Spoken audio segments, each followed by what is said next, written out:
Social 20-1, source number 2, the theme of the week is foreign policy. So I'll give you a few seconds to peruse the cartoon, then we will get into it.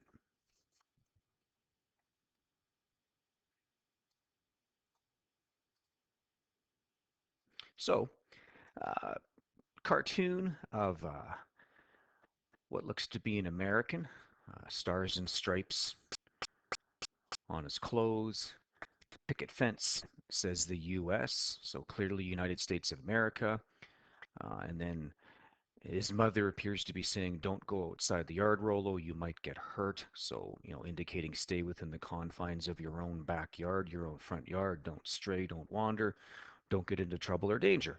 And then if we look across what I'm guessing would be the Atlantic Ocean, we can see the word Europe on a hill in the background, and Europe is engulfed in war.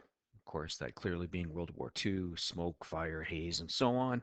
And so the clear message of the cartoon is America is being urged to stay in its own backyard, not to stray, not to wander. After all, Rolo might wander too far and become involved in World War II, uh, which would hurt America. So what you're left to think is that Rolo probably represents the American president at the time, maybe Franklin Roosevelt, perhaps. Um, and I think he's depicted as being young. America is depicted as being young because America was still uh, a new global power at that time by the 1930s. I mean, it was around 1919, 1920 that America kind of turned the corner and became the world's most industrious, wealthy, and fastest growing country. And so by the 1930s, America really hasn't matured to maybe become an adult. But America could be said to be on the verge of that. So for its own protection, America, probably American Congress is urging to keep America in its own backyard, to not get involved in World War II. I think probably is advocating the American isolationist policy of the 1920s and 30s. Don't forget that America had retreated into an isolationist policy. So I would talk about the fact that America never joined the League of Nations. And if you really know your stuff, it would be American Congress never allowed Woodrow Wilson to bring America into the League of Nations. They wanted to remain politically isolationist, not get involved in European problems. So politically, they were isolationist. Also economically, they were isolationist too. They'd passed a series of trade tariffs to keep Americans buying American-made goods and not goods made in Great Britain. And so that helps you maybe understand the cartoon a bit better too.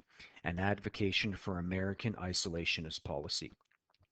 In terms of links, well, I think we're just talking about foreign policy in general, clearly isolationist foreign policy. I don't know that you could mix in ethnocentrism. You could argue that even though America is not getting involved overseas internationally, that they're still pursuing national self-interests, maybe even on the verge of ultranationalism. The fact that they're not getting involved in Europe, they're not helping the British, they're not helping the French, could be indicative of a mild degree of ultranationalism. They're putting themselves first. America's coming first. They will not sacrifice for other countries, at least from the perspective of this cartoonist. And again, in terms of perspective, well, I see someone that is maybe critiquing nationalism, is critiquing the concept of strong nationalism or even ultranationalism, in that by not getting involved, you're not helping people that really do need your help. Europe's got its hands full fighting Germany, fighting Italy. Um, why isn't America getting involved? So I see the cartoon as a critique of American foreign policy, and the American degree of nationalism. Maybe America shouldn't be putting itself first. Maybe America should be sacrificing for other European countries that really do need their help. Good cartoon. Good cartoon. I've always liked that one.